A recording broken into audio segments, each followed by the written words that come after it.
Maybe muted. Maybe muted. I don't know. Nah.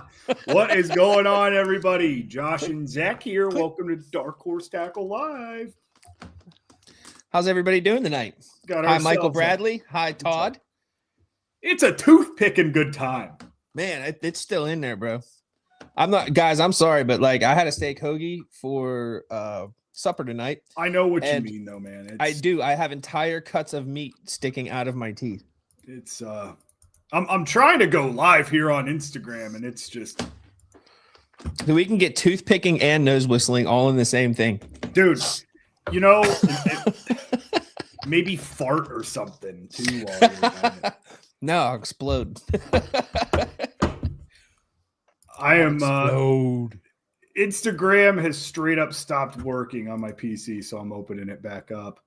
I guess it's too laborious to keep the Instagram page open 2 hours before. There he is. Video. There he is. There's the king of the slot tournament. What's up, buddy?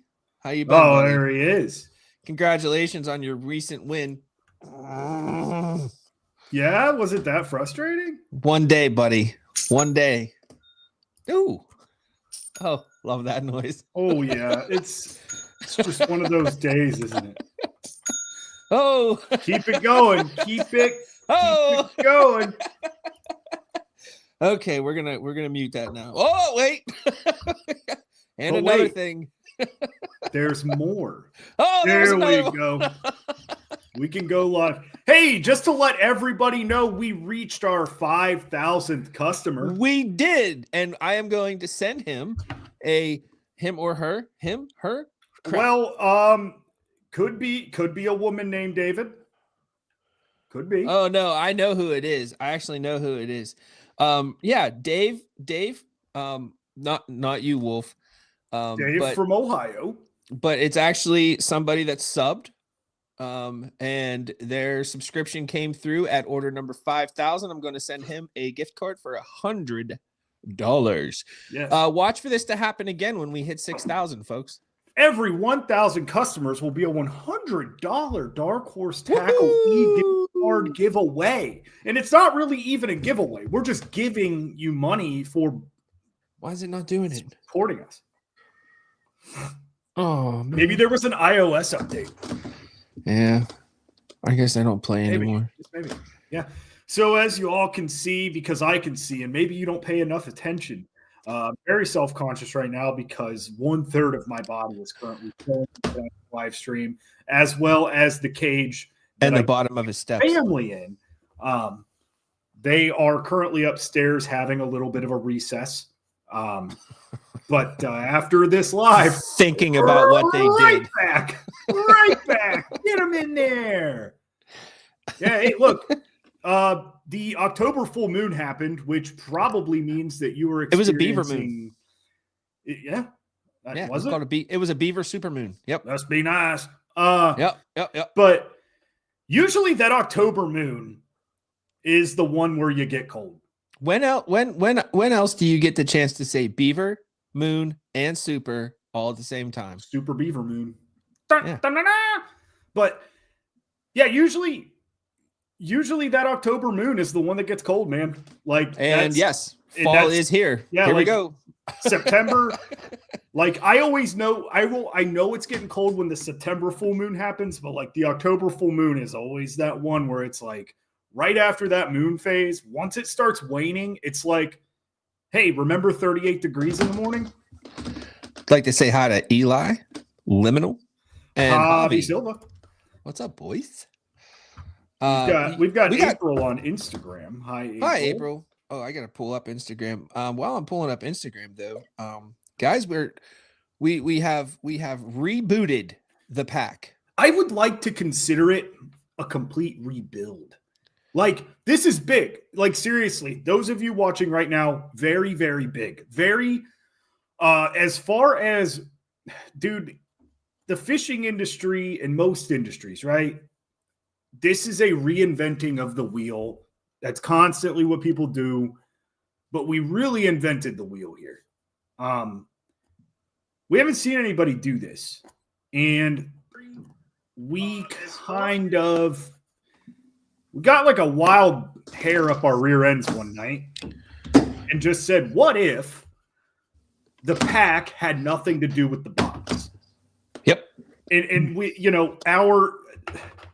our security blanket that we have in the abusive relationship with our redheaded stepchild of a product is, well, what if it runs away?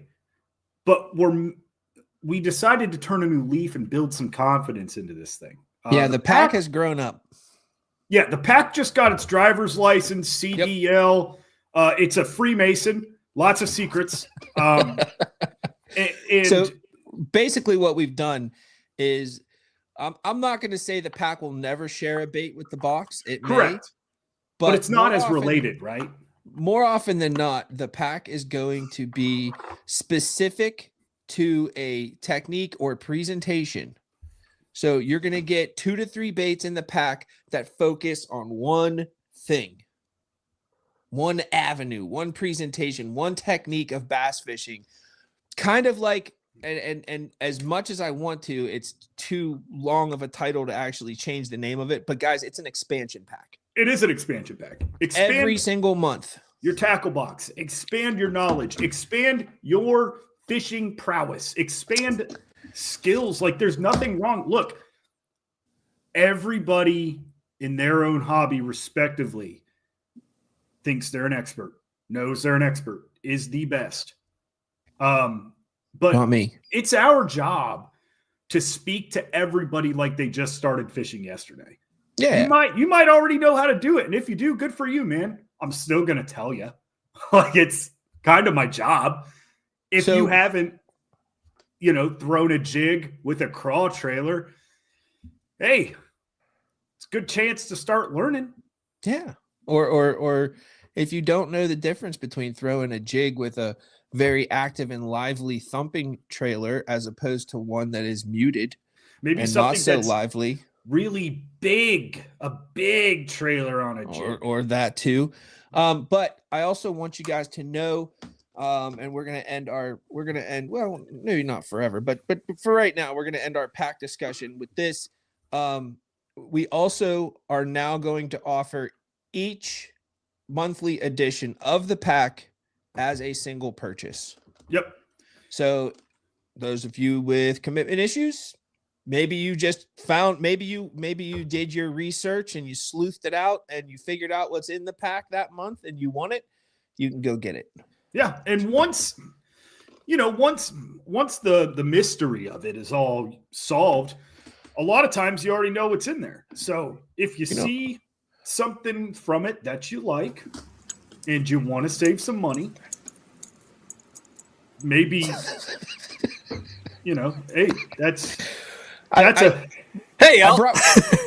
I brought Ryan on because Ryan's been getting the pack. I have been. Before we get off of this, I didn't know if he wanted to add something to the pack discussion. Sure. Yeah, I do. Because of what the pack has grown up into, was kind of what I saw it as, a little bit. Like when you asked me about like, hey, would you be interested in getting the pack? And I was like, let me look at it. And the box is cool. And like, to me, the box is like where I'm finding all this cool, new, innovative stuff. And then the pack was like, I was like, okay, I don't want to overwhelm myself completely by like going all in on this. Because I have like the things I do and the focuses that I have, but the pack was the thing that I could just focus. Like, okay, it's shaky heads this month. It's, all right, I'm flipping jigs this month. Like whether and that's like I don't flip that many jigs anymore. Not like I used to. So no. It was like, it's nice to get back to that. And it's nice to like get back to that thing that I hadn't done in a while and kind of like refresh it. And that's what the pack's cool for. I'd like to answer this real quick. Yeah. So we've always talked about the baits that are in both the box and the pack in the videos previously, but starting in October, Eli, the pack will have its own video. It actually started in September. Did it? We're all on the Dark Horse Tackle YouTube, people. You just gotta look it up. But yeah, so you'll there It's there. it did start in September. You're right. But yeah, there will be a separate QR code for the pack video. And then we actually have another real quick here. I'd like to show this comment here. That is so very true.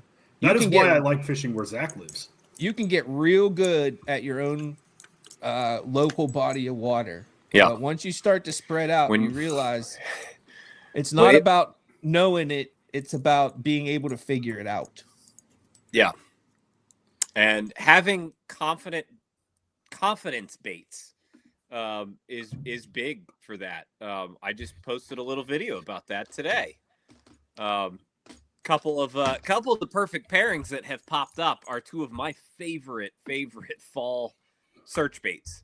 Yes. Just going around a lake with like the M1 Phenom, like a buzz bait and a bladed jig are probably two of my favorite search baits, especially this time of year. And so those perfect pairings, save a few bucks, go over to the perfect pairing page and get like the double D bladed jig with the Power Glide and the M1 with the Phenom Frog. They're both up there, and those are awesome pairings for this. Which, by the way, when you buy it as a perfect pairing, you do save yourself some bucks. Yeah. Yeah. That's why I bring it up.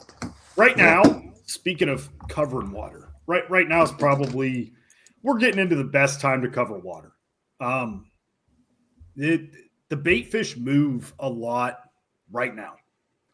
They don't stay in the same place. They constantly are in search of more oxygenated water and more of a food source for them to grab a hold of, thus explaining why the predators move around a lot. That explains a lot of suspended fish. That explains a lot of fish staging themselves closer to shallower water or just moving around in general. Yeah. There's some, we're going to get into it. Maybe now, probably a little bit later, I think, as we talk about it more. But this is a time of year that fish can be in really bizarre places. Very bizarre places. Like because they're moving. Well, because they're moving and because they're looking for, like, as everything else is transitioning, the weather's changing, the oxygen levels in the water are changing. They are in this constant search for not only food, but stability. Comfiness. Yeah. They're looking for that comfy spot. And there's, the areas that you like. How many times have you gone, like, an area of your lake, pond, river, wherever you fish the most, and you're like, why do I never catch anything here? Like, it is the fishiest looking spot, but nothing is ever here. They're there right now. This is one of those times that they end up in those weird places. Hoover, my home lake is a great lake to discover why a lot of fish are not there. It fluctuates water a lot. Building a BYOB that's lake specific is probably one of the smartest ideas any Dark Horse Tackle customer could have. But let me there's a lot of neat stuff you can do with the BYOB, especially like with scam Dark Horse Tackle. Yeah, especially with that A rig. We encourage it, but Hoover will do this thing where most of the year it is full pull plus 4 feet, and you'll look at stuff and you'll be like, why are they not there? Why are they not here? Yeah. I'm fishing the entirety of this mouth. And then every fall they drain that lake well below the dam. That's where you find out why fish are not there. A lot of times at Hoover, fish are not in a spot that looks fishy because it's a mud bottom.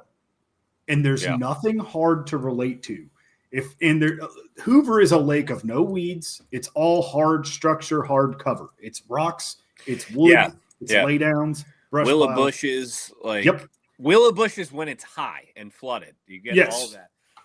And this is what you mean though, is like you will have 400 or 500 yards of flooded willow bushes that are 30 feet deep, and there's not a bass in them. Nope. Thank God it's our job to teach. Otherwise, we'd be spot burner. Well, I encourage somebody to go. catch at these spots.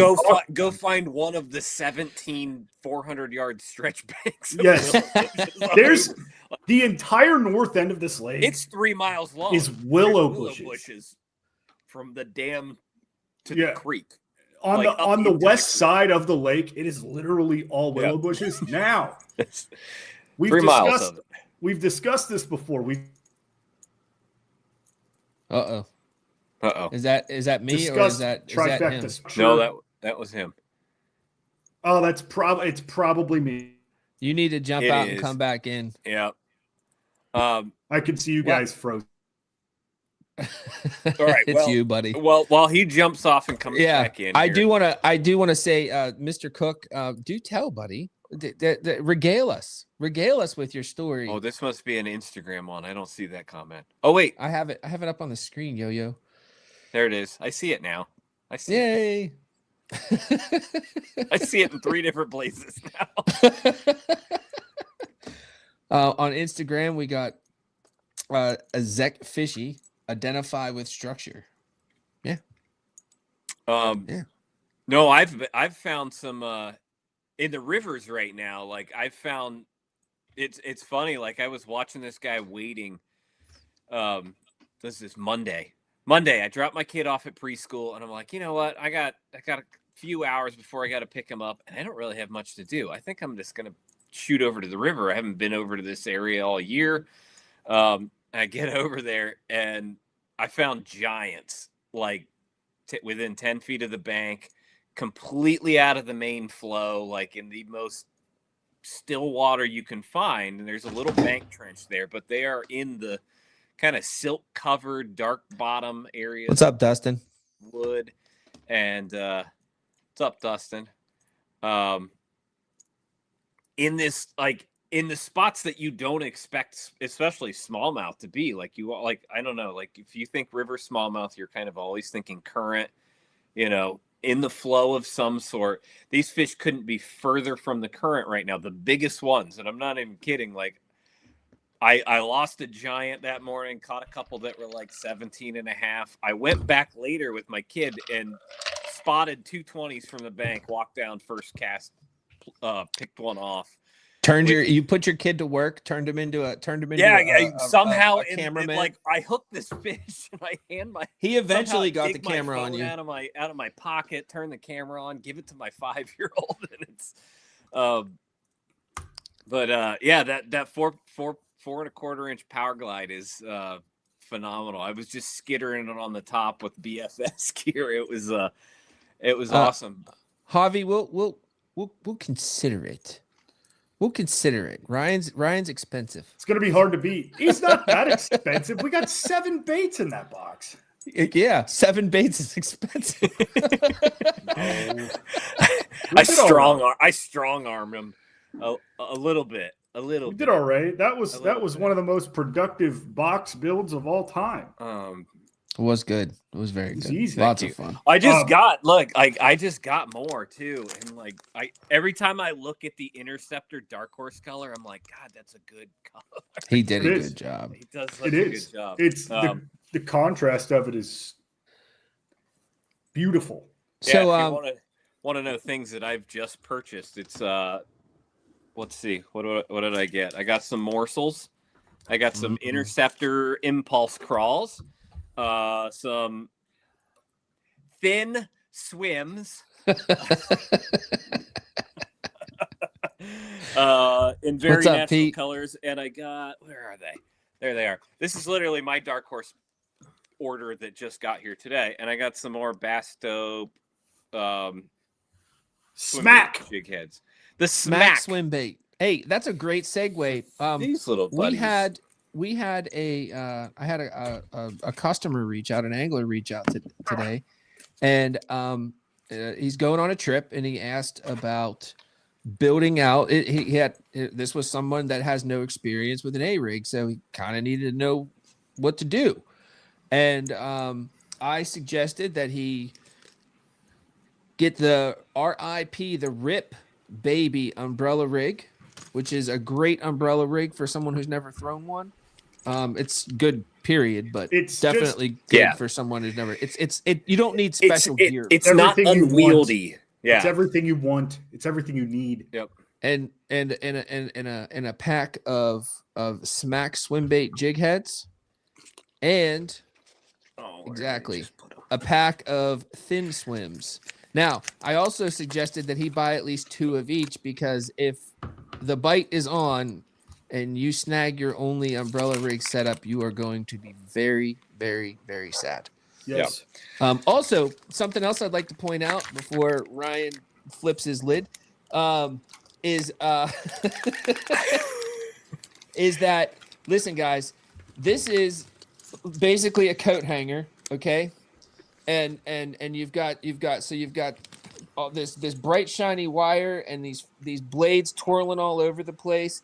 You've got 3 jig heads and you've got 3 swim baits. This is even though this is a smaller umbrella rig, it's a pretty big thing. I highly recommend that you just throw it on braid, because because at least that way you got a chance of getting it back if it gets snagged on something. There's 3 great big wires on here. They're not going to be line shot. No, they're not looking at the line. They're not. So let's They're talk looking about at that big ball of bait just moving. the most important thing about this is this can be thrown on conventional gear. Mm-hmm. Liminal just asked, how heavy is it with thin swims? I don't have a true swim bait rod. It's not a true swim bait. This is not I can tell you. Give me a second. You can throw this thing on a medium heavy. So. Yeah, I throw it on 7.3 medium heavies, 7.3 heavies. I've got a 7'5" heavy moderate fast that I'll throw pretty much anything over a half ounce on. And that's usually what that gets paired up to. But I love just taking random gear. I don't even think with the heavy head, with a heavier head, probably not even over an ounce. Heads, no, when you add the plastic in, I would say it's not more than 1.25 ounces. Maybe it's a well displaced weight though. Maybe a hair over. This is one of those baits where like you're not necessarily bomb casting. Like you're really you're rotating your hips. You're rolling, you're rotating. You're not whipping. This isn't a 1/4 ounce crankbait on a medium rod. Like this is a lot of gear. It's a big package, and it'll take itself. Yeah, it'll guide it. It's a lob cast. I thought I had a scale sitting here. That's what I was looking for. I have one in my hand with thin swims on it. I was just gonna weigh it. As I hang this, I say it's 1 ounce tops, about an ounce, like what it feels like to me. But they're big lob casts. Like, what do you throw yours on, Ryan? What setup? I throw it on either a medium heavy mod fast or a heavy moderate fast. Yeah. There you go, boys. And I usually stick it on I usually stick it on a 7.3 to 1. I slow my reel speed down just a little bit for these. I don't really own anything under 7 anymore. No, me either. 7.3 is my slow reel. I would like to point out that while you can catch these just straight reeling them back, every time you pulse it, you're causing everything to do this. An undulation. Yes. And underwater undulations. Yeah, that's that little reel hiccup that we were talking about last week. That's that same deal. And that's a strike a strike getter. I don't know what the word is. It's a reaction creator. There you go. It is.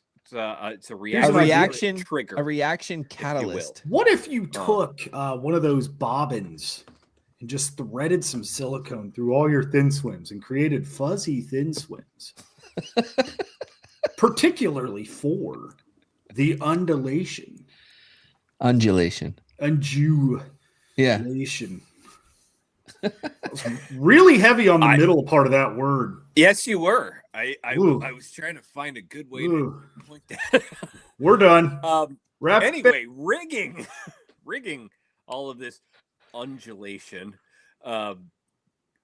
That's how you do that, Josh. Uh-huh. How you do that word. Fine line. Are those So- all the same color, or do you have different colors on No, there, buddy? I'm a big proponent of the two different colors.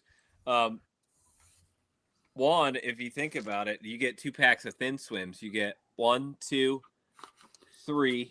Like you can rig it more ways because like to me it doesn't matter which one like you have 2 of them and which one you have 1 of.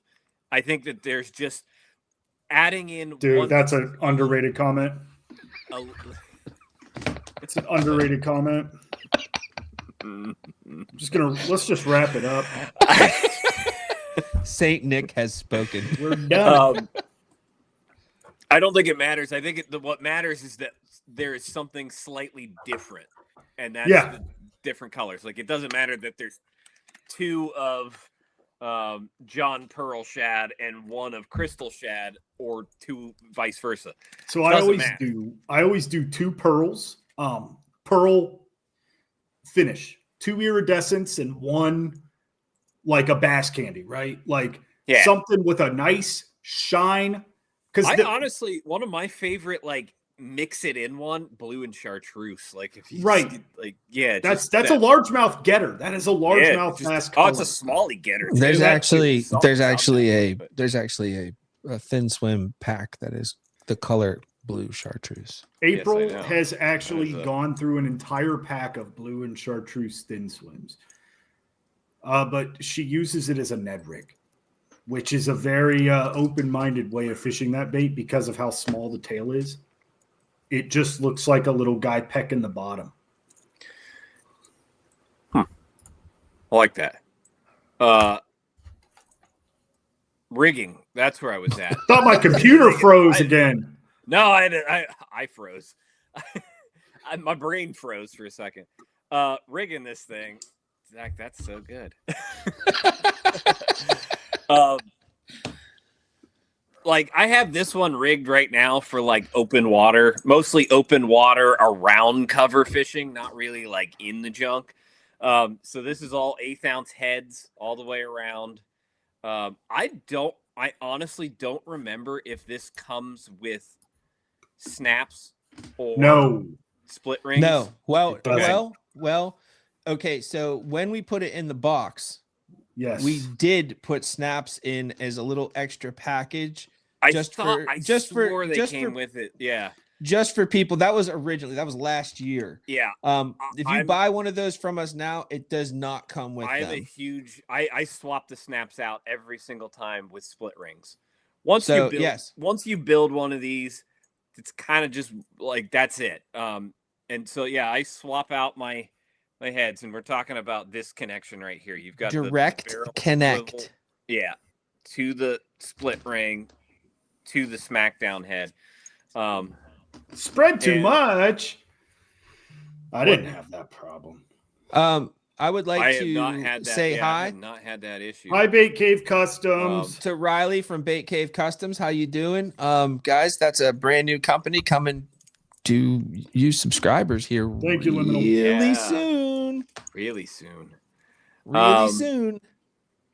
And so like I don't need this to be weighted. Like right now, this is fall. I'm fishing this like mid-water column. I don't care what it does, what it crashes into. I just want it to be pretty even. You got the 1/8 on there? So I got full 1/8 all the way around. You can take this and add, like you can upsize this one. And then it keel weights, right? Like keel weights. If you have a particular way that you want to fish it, or if I'm really fishing bottom with it a lot, like really taking it down low, and I want these 2 baits just up high, that's when I'll like keel weight this bottom one. If you're in a state where you can only have one hook on your A rig, then you want that one hook at the bottom. If you're fishing it on the bottom, I want the one hook. Then you want it on the top. Yeah, but most times fish are looking up and they're coming up at this kind of mid column, and you want that hook to be like the first one that they're coming up. And fishing an A rig on the bottom is sometimes very effective, but it's always scary. I'll tell you one of my favorite ways Well, to fish it. here's a little sneaky trick when you go fishing on the bottom, wherever your keel weight is. Then I'm going to get into this specifically with this one. I really like this A-rig for cover and the bottom, because when I'm doing that, I will sacrifice the amount of, like, so Ohio, you can have 3 hooks. That's just our laws. Most states are 3. That's Yes. a pretty safe rule. Maine, you're Yeah. not, and there's Montana. I think you're not either. Wisconsin gets real weird with it because it's a Tuesday only thing. No, only on the Super Beaver Moon. Attractors are considered lures. So like it gets into a real weird thing. So I think they're from what I understood with my conversation with Wisconsin DNR, it's a 1-hook deal because of the amount of attractors that you have on this. So that's definitely an attractor, and so that's an outside of bass fishing rule because there's a lot of other fish to catch out there. I'm sure that is mainly, but I understand it across the board. But that's not directed towards bass fishermen. Yeah, no, I think it's more towards like the Great Lake salmon and like trout and stuff like that. I bet, if I had to take a stab at that one. But this rig is cool in the way that you can keel weight it. Like I will take some swim bait, like old jig heads and stuff like that, clip the hooks with good keepers and turn them into like weighted dummy heads and things like that, so that I can like keel weight this thing with 1 hook up so I can throw it on the bottom. But like, if you think about it, and I'll usually do that with both wires down and keep the short one up if I know I'm just slow dredging this thing, because there's no hooks to get hung up, right? I'll tell you what I used to do at Hoover. I would throw, there was a time when this thing came out. My dad's buddy made a bunch of them, and it was a 5-arm because that's pretty much all you could do at the time. And I took 2 big drop shot weights and just attached them to the bottom. 2 big drop shot weights, 3 swim baits. I was going to say, if you do this on the bottom, peg a little weight right up on the front, or clip on a little. If there's room, there's a lot of times the heat shrink doesn't quite allow you to get one on there, because I don't like to put it right on the barrel swivel. But if you put a weight up here, you've got those 2 keeled, and when you stop it, this one it never rolls over because you've got those 2 wires out, right? Like, so it just sits, and then it sits slightly nose down. I'm not saying put like a 1/2 ounce up here. I'm saying like put like an 1/8 up here. So there's I've played around with these a lot, and the other thing I like about these is like they're not 5. I'm sorry, I'm laughing at Zach. He just realized he was muted, didn't he? No, he realized something funnier. Uh-oh. I feel like there's something behind me right now that I'm not noticing. No. So these are not like unwieldy giant 5-arm chandeliers that like you see most guys throw. So these are like to me, it's just a big spinnerbait, right? And I see now. And so like rigging those the same way, sacrificing 2 of those hooks and stuff, you can really put these in wood and deflect them. I'm not saying bury it in like wood and brush piles and laydowns and stuff. Yes, you can bump them. Draw out of it. You can bump them. Somebody say knee. I'll underhand flip this right down in between. The big branches and stuff. The Y, the big Ys, and stuff that aren't the big outside gnarly things. But and you're only getting 12 feet of a retrieve out of it. But if that's where the fish are, they never see this up there. They never So- see something that looks like a bait ball all of a sudden just in their face. So I've got an A-rig tip, if you will. It's a very versatile bait. Like it's a very, very large swim jig spinner bait, like you just said, Ryan. It's very big reaction bait with a tendency to look very natural. One of my favorite things to do that includes throwing it near trees is the old-fashioned ones with the big head. The one thing I like about the Throwing it near a shrubbery, perhaps. No, very close. You're getting there, but it's the presentation of the technique. With a herring on it. No, so like I said, back in the day, there was a lot of like lead and resin ones for it. There still is. There still is. what kind of shrubbery are we talking about here? There's The largest shrubbery in the forest. well, that excludes me. So there's one that was made by Venom, and it had like a half-ounce piece of plastic on the nose. But the nose was like neutral buoyancy. It wasn't meant to dive. What, like one of them plastic heads? But like a plastic head. It's a resin head. It's just neutral buoyancy. So it keeps it real straight. So what I would do is I would take 3 2-aught flipping hooks. Because at the time, I could get 2-aught flipping hooks. The ones with the little barb, it was the similar to your Vector. Had a real nice, almost in the middle, not towards the top, almost in the middle, little point on it. I would rig this entirely weightless. What? Oh, this is a great question. Yes. This is a great question. Yes. I'm getting there. I'm sorry this is taking so long. I would throw this bait as a subsurface lure.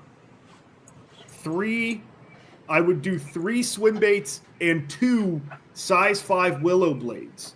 And I would throw it in this much water. But I would also let it drip down, like Ryan just said, in those wise of those trees.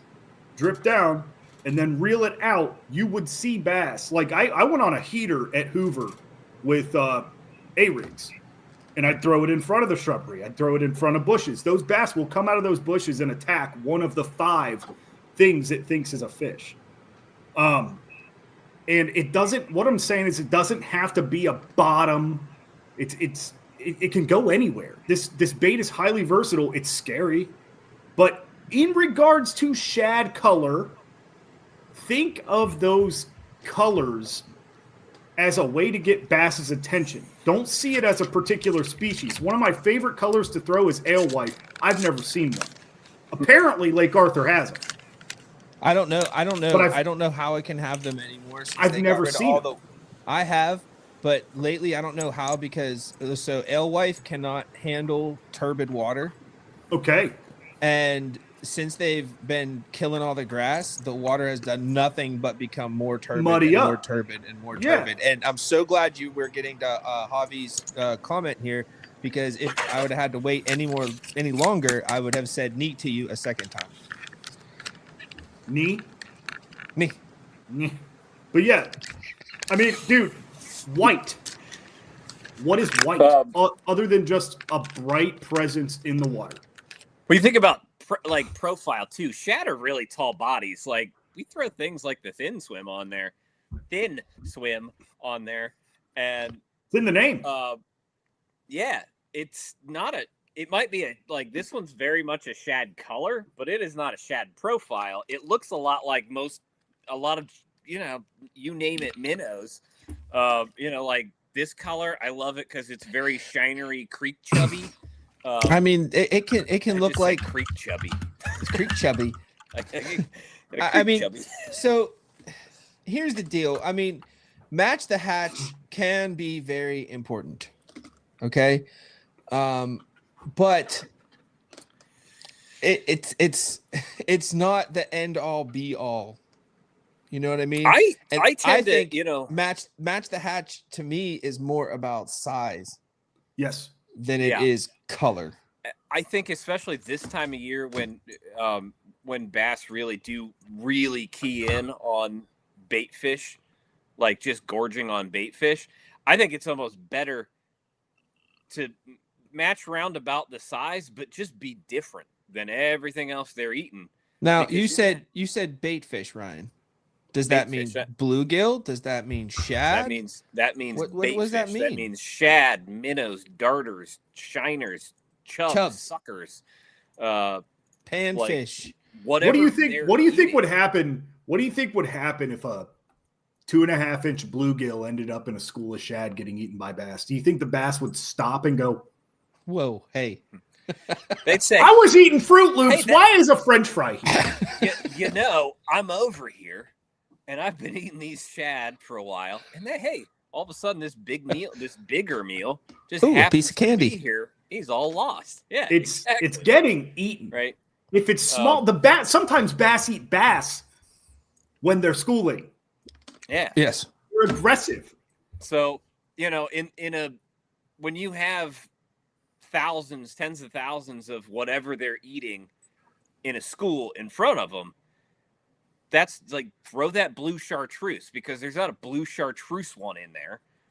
But they're like, as they're keying, they're like, what is that different thing coming through here? It doesn't look like the rest of them, but it's swimming like the rest of them. It's like, to me, it's a focal point when everything else is looking the same. You know? What's the name of that famous blueback herring lake somewhere in the eastern seaboard? Lake Murray. That's a good one. Hartwell's the one. That's what we're talking about. If you guys ever listen to the guys fishing those blueback herring lakes like Hartwell, those are schools pretty much all the time. There's schools of these blueback herring, okay? And I swear to God, you could have a drinking game for the amount of times that one of those anglers is going to tell you, I want mine to look different. Yep. Mm-hmm. So, because when they're keyed in on those and they have all of them to look at, if you make yours look exactly the same, the averages of it hitting your lure just got a lot smaller. Right? Different can be size too. Like if everything in there is round about 3.5 inches, throw something 4.5, 5 inches. Wolf, I said neat to Josh, and I may have to tell him a second time. I don't even know what knee means. I didn't think he was following that. This is a Monty Python. I've basically been doing a Monty Python skit for the last 30 minutes. Yeah. That's the whole shrubbery reference. Knights and the herrings. Yes. So, Match the Hatch is probably my least favorite fishing term. Cliche. It is nothing but a sales pitch, because a lot of guys who fish those blueback herring lakes will also say things along the lines of, well, if it ain't close to a blueback herring, they just ain't gonna bite it. And they're throwing a white and chartreuse swim bait. And it's like, okay, what about the white and chartreuse mag draft you're throwing screams blueback herring? And then they'll pull out of their tackle bag, this is what I was throwing. The live target, 6.5-inch blueback herring, while there's a mega bass mag draft sitting on the deck of their boat. But if you're not matching the hatch with the live target blueback herring, you are not catching fish like me. Now, I think that term came from the fly fishing world. Yes, and I think that's why like 10 years ago, the really traditional fly fishermen got really pissed off about the San Juan worm fly pattern, which is literally just a piece of pink like squiggly tube tied on a hook, right? And they got real mad at that because it was just smashing fish everywhere, and they're like, it doesn't look like anything, and it's like, that's the point. Yeah. Like, when I think of Match the Hatch, I am literally thinking about for some reason it never happens to me, but it always happens to Ryan when I'm fishing with him. The fish will throw up what they're eating all over his boat. They're like, hey, buddy, here's a hint for you. This is what Oh, we're yeah. eating. Check it out. It never happens to me. It always happens to Ryan. But he can see, okay, they're eating craws. That at least gives you an idea of what size, okay, and where in the water column to be. Right. And to me, that's more match the hatch than anything else. I was just about to say that. To me, match the hatch, and I want everybody listening to go forward because the term is not going away. No. But when you hear match the hatch, that doesn't mean the color, the size, whatever. Just match what they're feeding on predominantly. If they're absolutely gorging on crawdads, you can still catch them on bait fish presentations, but it tells you where you should fish those presentations. One, like if you are just if that's all you have in your pocket or your tackle box or whatever, make sure it's on the bottom, right? But also, and also, if you want to be different, throw a swim bait down on the bottom when they're eating crawls because they're like, oh, I'll eat that too while I'm down here. You know, it's just a thing. Feeding fish or feeding fish. They're gonna eat. Yeah, right. But pay attention to the forage species. Don't like get wrapped up in like, oh my god, if I don't have a blue, green, and orange crawdad, they're never gonna eat it. When in doubt, just throw straight black.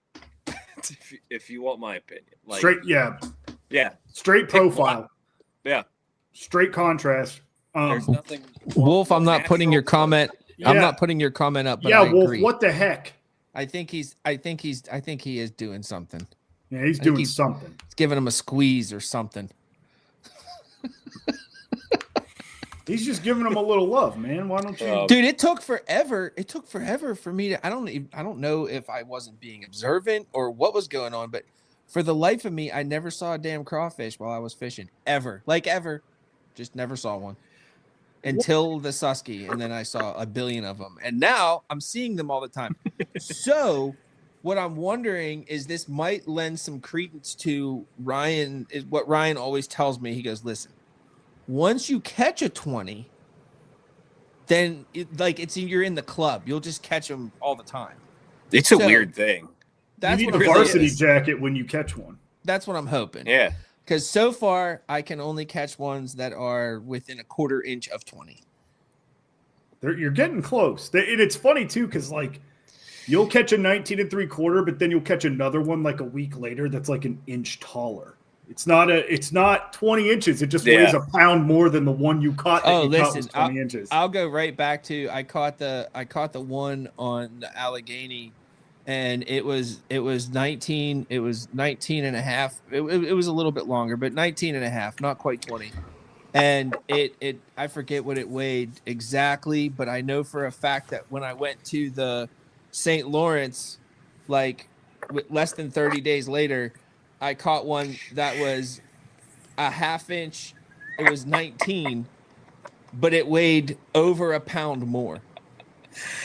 You gotta love it, though. The last comment there from Wolf. I mean, it's true. That's exactly what happens. It's like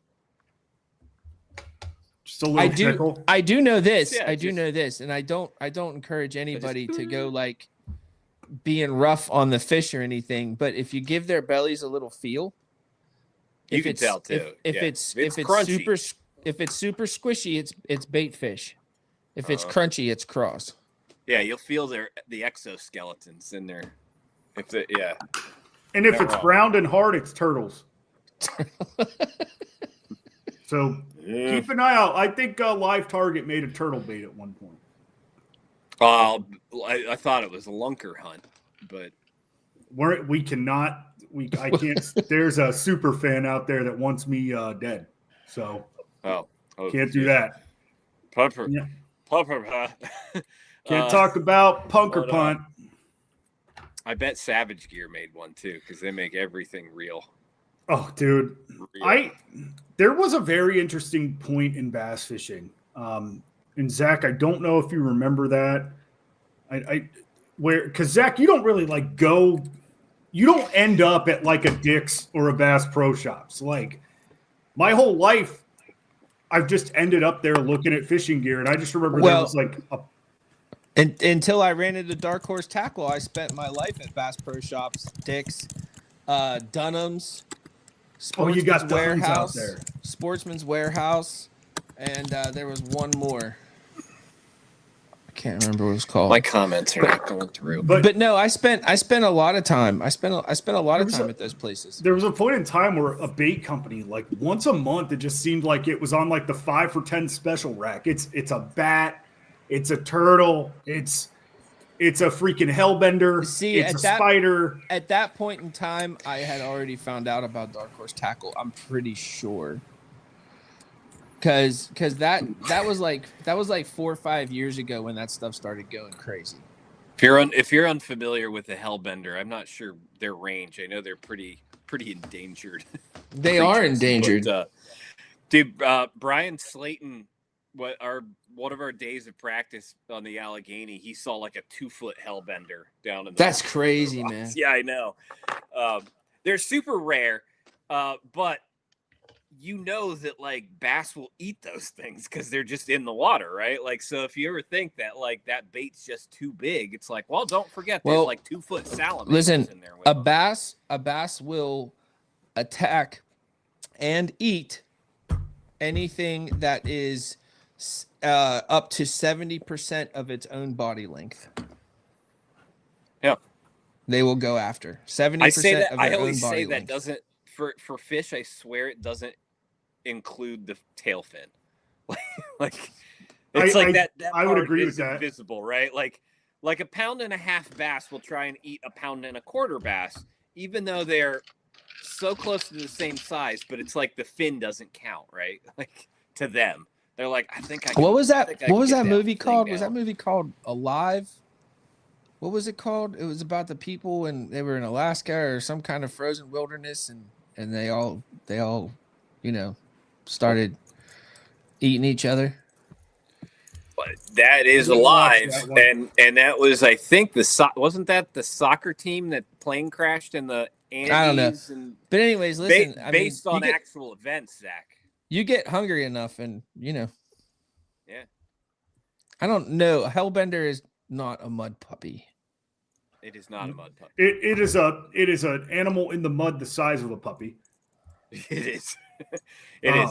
A hellbender is I think the largest salamander in at least North America. Yeah, the ones that I saw on the Allegheny were I thought they were carp, and then I'd watch them crawl, and I'm like, oh yeah, they're gnarly. That's a little scary. Josh was like, I can't wait to put that on a hook. Yeah, I'm actually taking this one back to the hotel. Picture like an underwater, like, I don't know. They're huge. I should see if we could try and pull up a picture real fast. They're salamanders, right? A hellbender? Yeah, they're very specific. Like they're massive. Oh, here we go. That's what I was gonna say. I was like, they're like underwater, like Gila monsters. That's we go. Yeah, what they look like. Look at this freaking thing, dude. How'd you get it? Yeah, this one right. This is That's nuts. Yep. An absolute. They are endangered, though. Very. They're on the list. That one's upset.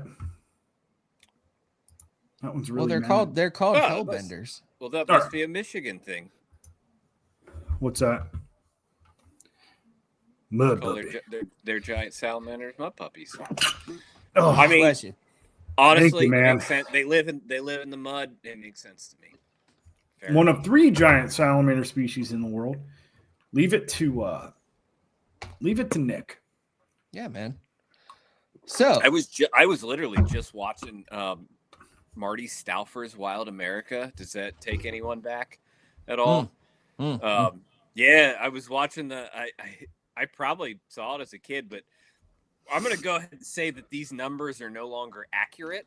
The $6 billion bass or the $1 billion bass episode. But I think it was like, he said like it's a $6 billion industry. This is back in the early 90s. And I'm like, oof, it's exploded to like, yes. You know, I bet you on the Allegheny, they are freaking out right now. Who'd So say? the smallies. This is the fish. The fish. So Um, I don't know if anybody was thinking what are you about doing? What are you doing Monday? maybe I could definitely go Monday. Man, I could definitely. I gotta. I could make it happen. I could have gone today, but like this morning it was like 48 degrees. Dude, did you see the pressure, Ryan? We'll talk. Yes. The pressure went up like Sure. 0.5, 0.6 points. I've never Dude, that seen was a any- major cold front.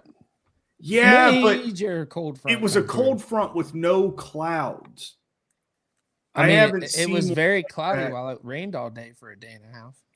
Where you live. I had low pressure that day. I had when it low pressure cleared that up- day too.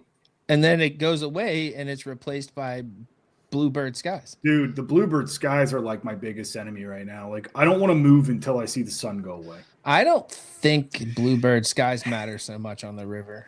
No, not on the river as much. On the no. lake, yes, they matter. Dude, those fish on lakes everywhere but rivers, right? Maybe even canals.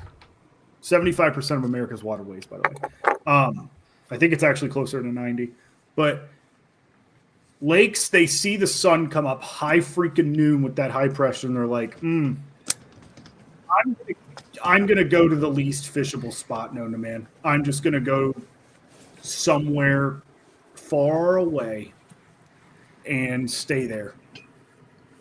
And that's like the hardest thing. High pressure on Hoover, man. That's tough. At least where I like to fish. Come up. This is Brandon. This is the time of year where I get a little distracted from bass fishing because I will go target muskie like a handful of times in the fall because it's just when they're fired up, it's a lot of fun, and you're not gonna kill them. It's a lot of fun. And there's probably muskie. There's muskie in the Allegheny too. There is. It's a little. God, the ones that I saw, man, they were so cool. You saw like 4 40s to get like 4 massive I-30 ones. like just together. They were literally coming Crazy. down the current going like this. Yes. Like they were in a tree, dude. Yeah. There was a big laydown, and I pulled up to the laydown, and I saw one. I was throwing the weed whacker, and he whooshed on it, and I was like, "Well, that wasn't a bass," but What's up, Brandon? As I get closer, I can see them just hanging out, and then they all got out of dodge. Then I caught one like 20 inches inside that pocket. But I saw a big muskie on the Clarion, which is why I probably didn't. I had one try to eat the minigun with the big Josh, like a minigun commando with the big Joshy, and I was like, "What are you trying to get out of this?" Yeah. You're 38 Ate all the inches. bass. Like, what are you trying to get out of this little tiny bait right now? That was, dude. Have you guys ever fished in Canada? That was like my favorite thing about fishing in Canada is you'd hook like a 14-inch smallmouth. I fished on the St. Lawrence, and I spent years and years fishing on the Niagara, so same difference. Like up there, like way up there into like the Faroe lands. The no-name links. Yeah, like everything is Lake X. Like you'd hook into like a 14-inch smallmouth, and you're just like reeling it in, and then it's like bump, and you're like, oh man. And then like you just come up and it's like a 30-inch pike just T-boned it, and it's not letting go. Brandon's comment, I do want to kind of touch on that. Like him talking about the monsters moving, like being very accessible right now. Like this is like that time of year now that we get the really cold nights again. Temperature starts to play in a big way. And so this past Monday, we were a little pre-front, and I know that like these fish were not short on oxygen. They're living in a river system. We're not doing the turnover. There's plenty of oxygen. There's moving current and stuff like that. It's something I noticed with river fish this time of year, even Monday before the cold front rolled through. We had that, like, it was still a lot colder at night. Our light, we don't have nearly as much sunlight during the day too. And rivers, you got to remember, there's a lot of them are like shaded on both sides. If you've got high trees on both sides, right? So they don't see nearly as much sunlight in general anyway. So all those things they don't care. They do care. The temperature is a big thing, though. Like Temperature, yes. Temperature's a big thing. So like I've had these big smallmouth. Like I went back later with my son and I was watching a guy like wading out in the river and I was like, oh my God, he just walked right through where I caught that giant one this morning to get over here to the deep cut and faster water where at first glance there's more activity out there, but none of the big fish are over there. They're all on this little bank trench because it's like almost no current moving over it. But what the biggest thing is, you've got all the dark colored leaves on that bottom in these little pockets that they don't have to work hard in. And I there's also a little bit. There's also something to be said, and something I'd like everybody to put together here. So air pressure pushes on water. Okay. So the more air pressure you have, the more pressure those fish are feeling in the water. It affects their swim bladders. The higher the pressure gets, a lot of times what they do is they go shallow to relieve some of that pressure. That is a fact. But it makes them feel weird. I'm not saying they're munchy, but they will go shallow in high pressure events. What I've noticed on the lakes is they do one or the other, but a lot of times they don't move. On the lakes, they get the hell out of the deep. These ones are they might be over deep, but they rise. Right. These ones are specifically like I'm not a big I don't look at the pressure very often just because I have the day to go fishing that I have and I just go figure it out. These fish this time of year, they do this in the spring too. You just don't get to observe it as often just because it's usually dirtier, it's higher water, things like that. But they will move into those little dark bottom pockets, specifically rivers, especially if they've got wood and current breaks. And it does not have to be high. This water is like super low. We're still in a drought, like crystal clear. And I walked in the water later and I walked through some of those areas and you will literally have like an 8-foot area, like an 8-foot kind of circular area that is like 4 degrees warmer than everything else around it. And that's why those fish are sitting there. But like I walked the bank that morning, after I dropped my kid off and I'm like looking down in the water. I'm like, oh, geez, like there's like 3 17s right here. There's 2 that are 18, 19. Like I'm just all within 10 feet of the bank in this little trench in like a foot of water, foot and a half of water. And when I got back later that afternoon, Ryan actually has FFS in those glasses of his. It's in his brain. Well, if you just take the time to look, like you'll just see them. But like there were 2 people like almost waist deep wading out on the deep end, and I was like, but like both of those guys walked right through some of those spots these big ones have been sitting in. And so I like circled back around like a half hour later and like caught giants right behind those guys that walked right through these spots. So they spooked them. They spooked them off. Yeah, they spooked them out because they were waiting out because shit calmed down. And they came back. If you just look at the river, you would have said like, oh, all the fish activities over there in that deep cut. Like this is not a unpressured area.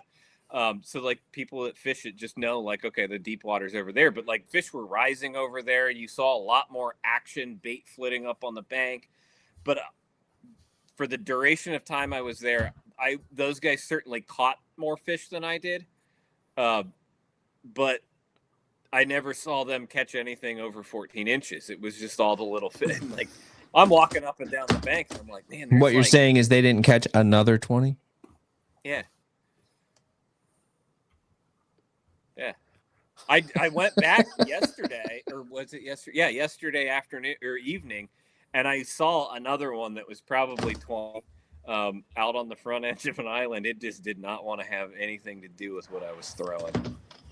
I threw a little That's the micro one. koosh ball out too, and I let it sit on the bottom for 15 minutes and waited for that fish to come all the way back around.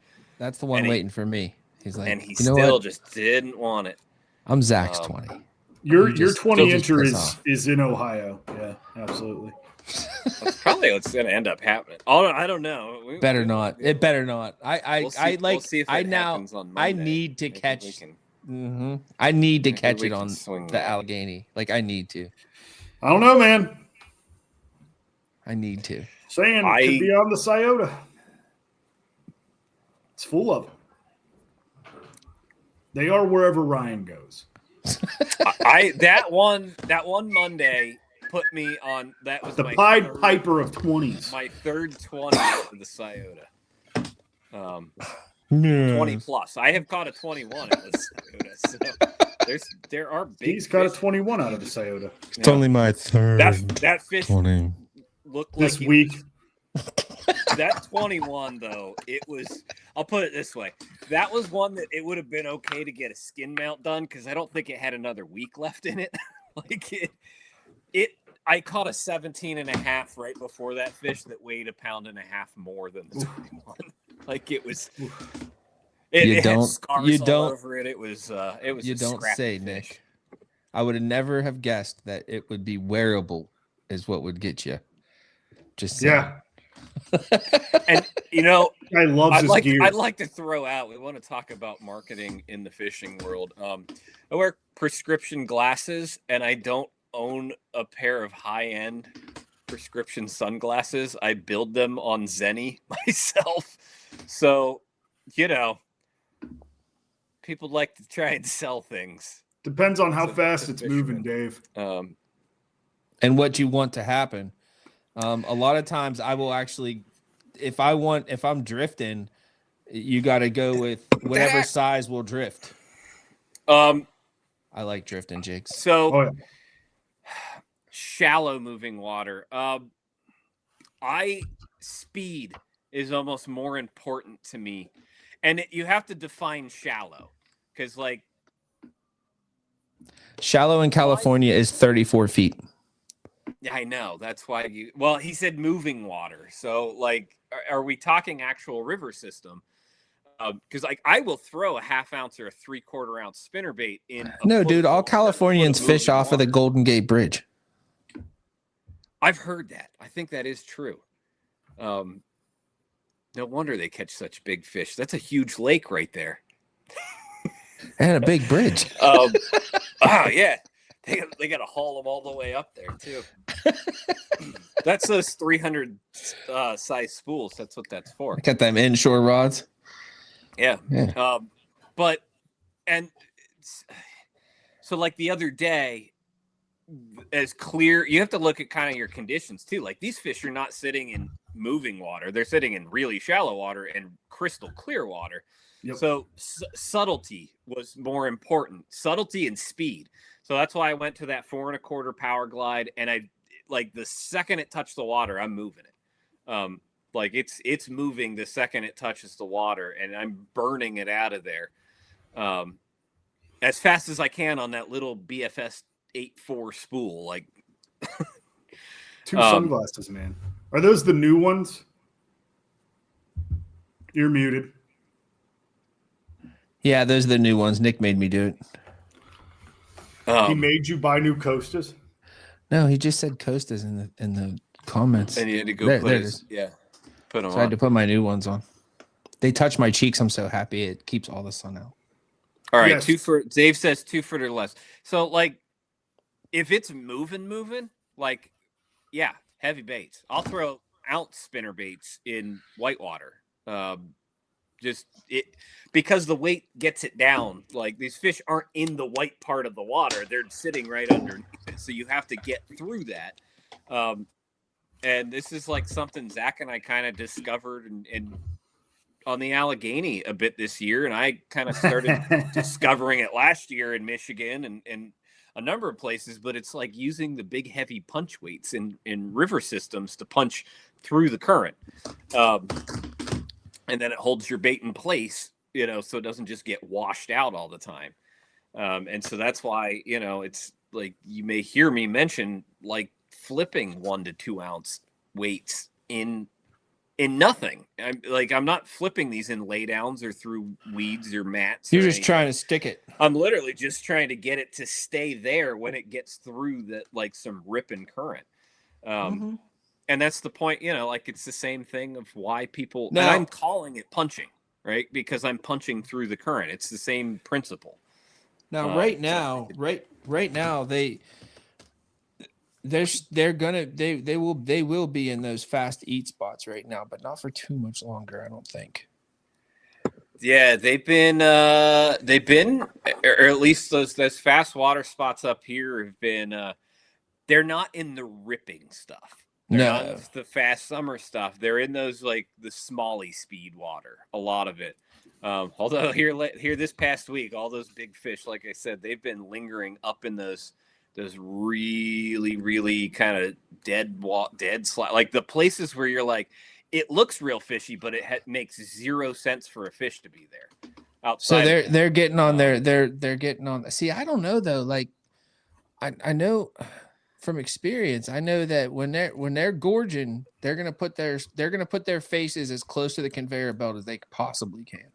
Well, so the majority of the fish will do that. The bigger fish, like they develop different habits. Not the 20-incher. You lined yourself up for that one. Man. I did. You did. I totally did. I was watching it happen the other day. Where all the little fish are, I was watching them push bait up onto the gravel bar. Guess where the big fish are sitting? Right on the back end of the gravel bar, waiting for the little fish to expend all the energy to corral the bait ball. And then I would watch these two, like probably an 18 and 19 range fish, like just scoop up, do one big shark swoop through there. You could watch them flare and roll and zip, and then go right back to the spot they were sitting. You got to think like a big fish. Yeah. Yeah, Zach, you're not thinking like a 20-incher. You're thinking like a 19 3/4.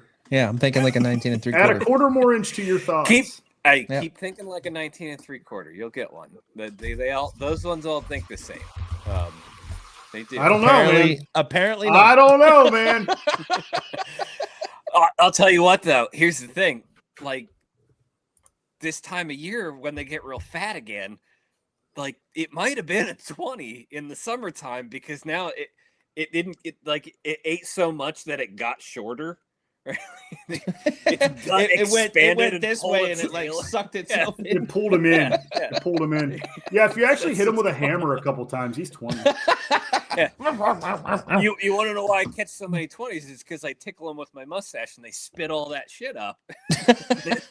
They deflate lengthwise. Hey, did you guys hear about the guy that caught the new record? I don't know if it actually counted as a record up in New Hampshire, Vermont, New Hampshire, one of the two. I think it's New Hampshire, yeah.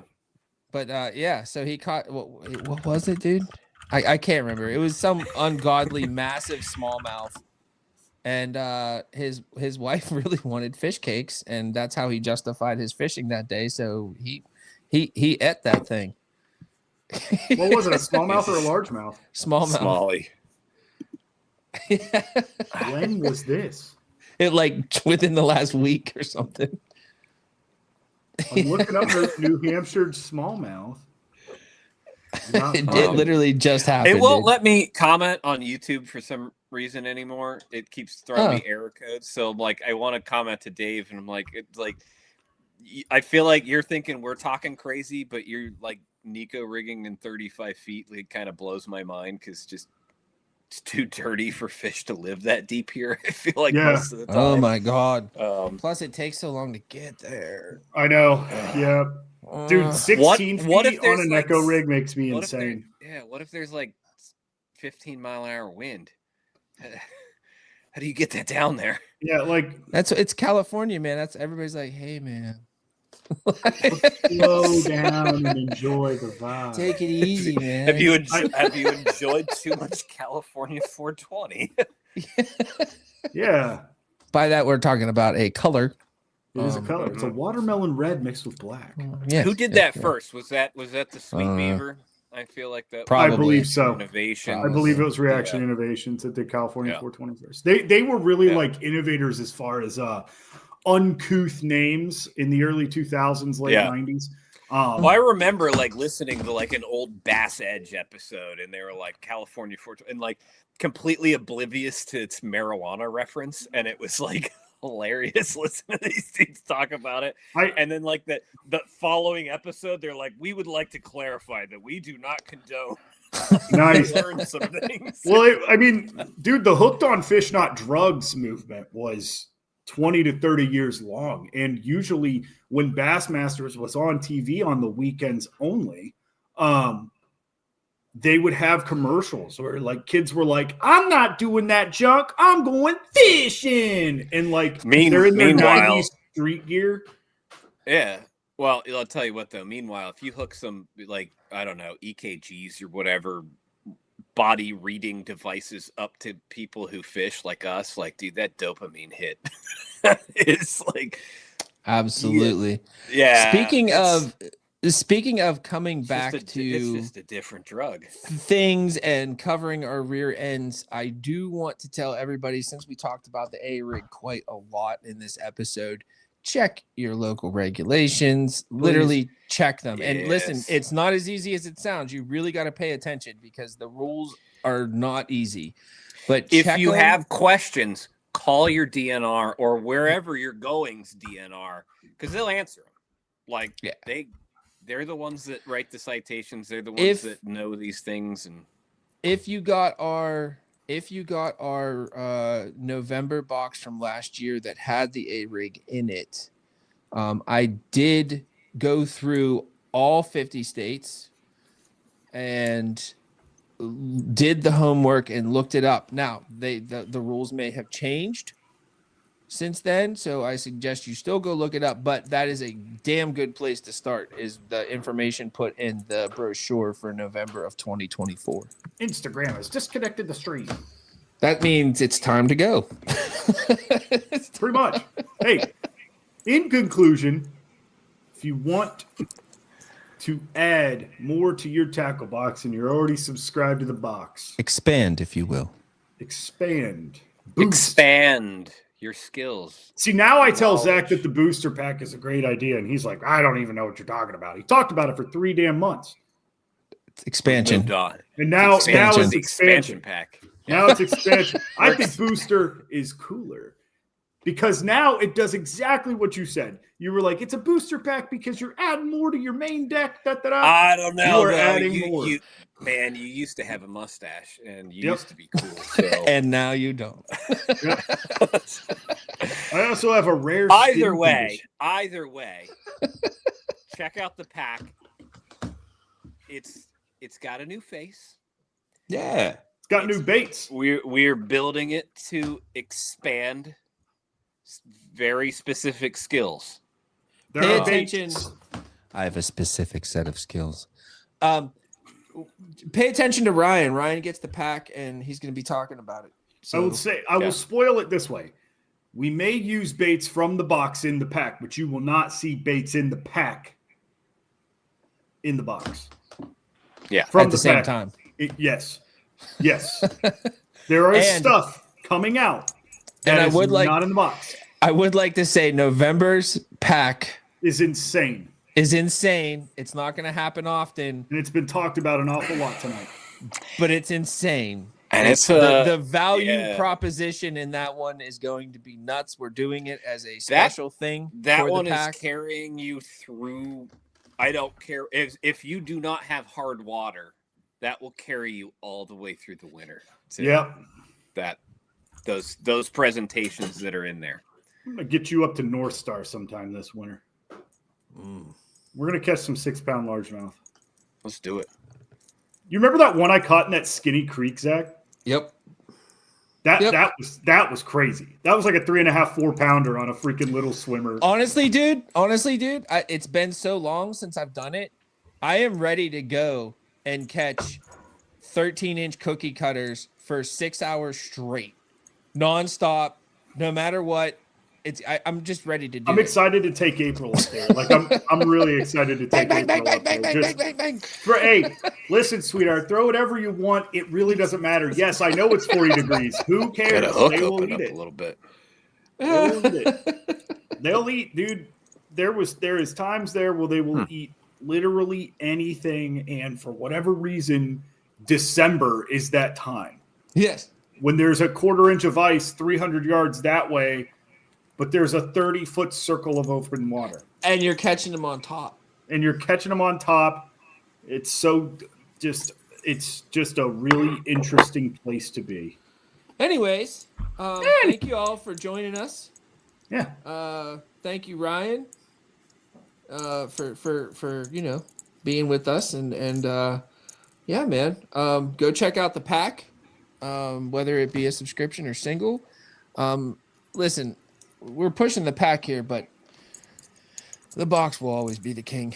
The box will always be king, but we want you to buy both. Yeah, we want you to buy both. Buy both. Buy That's both. cool. Buy both, and then head to the bait shop. Yeah, and then buy your favorite bait from the box. Yeah. At the bait shop.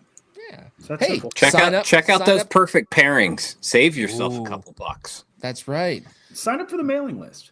Sign up for the mailing list. Save 10%. You could save 10% on a BYOB. Got an box. email coming out sometime tomorrow. And don't sleep on the BYOB. Those who know. Yeah, Liminal figured it out pretty good. He did. He's figured it out a couple times. It's going to cost me more money to pack it and ship it than it. Good for you, man. All right. Thank you all. We'll see you next all week. next Thursday. Thursday, even.